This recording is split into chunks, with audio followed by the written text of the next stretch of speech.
Assalamualaikum warahmatullahi wabarakatuh. Di sini saya akan mempresentasikan tentang proses tenaga eksogen dan pengaruh terhadap kehidupan. Saya Siti Aisyah sebagai moderator. Saya Sakinatul Jannah sebagai pemateri 1.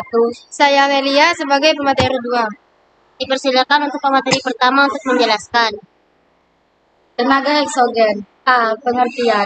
Tenaga eksogen adalah tenaga yang berasal dari luar yang berpengaruh terhadap relief permukaan bumi. Tenaga eksogen dapat berupa sinar matahari, pemanasan, pendinginan, air, angin, gelombang air laut, gletser, dan makhluk. Pada umumnya, tenaga eksogen bersifat merusak. Dipersilakan untuk pemateri kedua untuk menjelaskan. B. Jenis-jenis tenaga eksogen.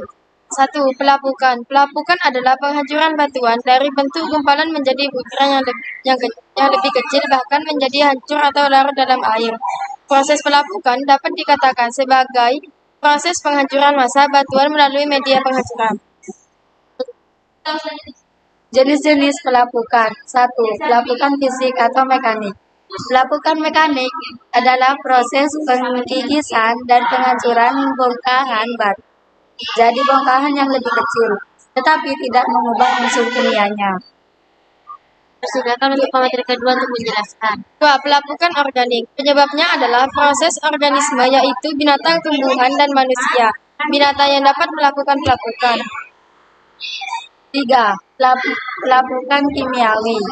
Pada pelapukan ini, batu-batuan mengalami perubahan kimiawi yang umumnya berupa pengelupasan. Pelapukan kimiawi tampak jelas terjadi pada pegunungan kapur. Gejala alam yang terjadi di daerah kecil di antaranya. A. Dolina adalah lubang-lubang yang berbentuk jorong.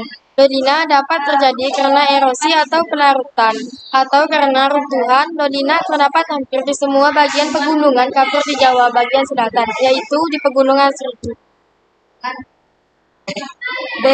Gua dan sungai di dalam tanah. Di dalam tanah kapur, mula-mula terdapat celah atau retakan. Retakan akan semakin besar dan membentuk gua-gua atau lubang-lubang karena pengaruh larutan. Jika lubang-lubang itu berhubungan, akan terbentuklah sungai-sungai di dalam tanah.